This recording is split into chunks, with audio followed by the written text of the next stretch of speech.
Are you worried about them going into the classroom this week? No, I'm pleased that children are returning to school, including my own children. It's really important that they get back to their learning. But, I appreciate that lots of parents across the country will be concerned because, sadly, many children are not going to be able to return to education or will be moved into porta cabins or alternative accommodation because of the risk that this kind of crumbly concrete is going to pose.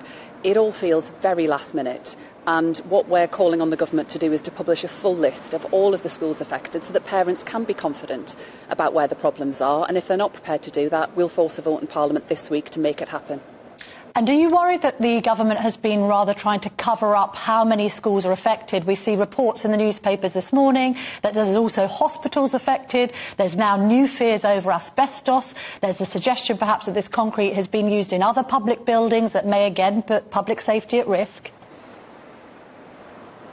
I am concerned that we don't yet know the full extent of all of this. There are reports that engineers are being sent into schools to do further assessments around the condition. So I think it is important that we get to the bottom of all of this. But, this comes back to sticking plasters, really. Of course, it's right that the government put in place mitigations to keep children safe. But one of the first actions of an incoming Conservative government in 2010 was to cancel Labour's school rebuilding programme. And here we are, 13 years on, and the chickens have come home to roost.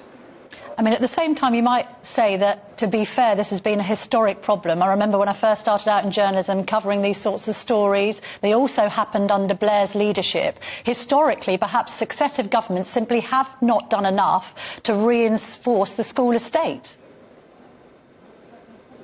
Well, the last Labour government had a major school rebuilding programme, and it was the Conservatives who cancelled that plan we had that would have meant that every single secondary school in England would have been rebuilt or significantly been refurbished by 2020. So if that had happened, we wouldn't be having this same conversation now about some of those secondary schools that are sadly not going to be reopening or reopening fully as planned this week.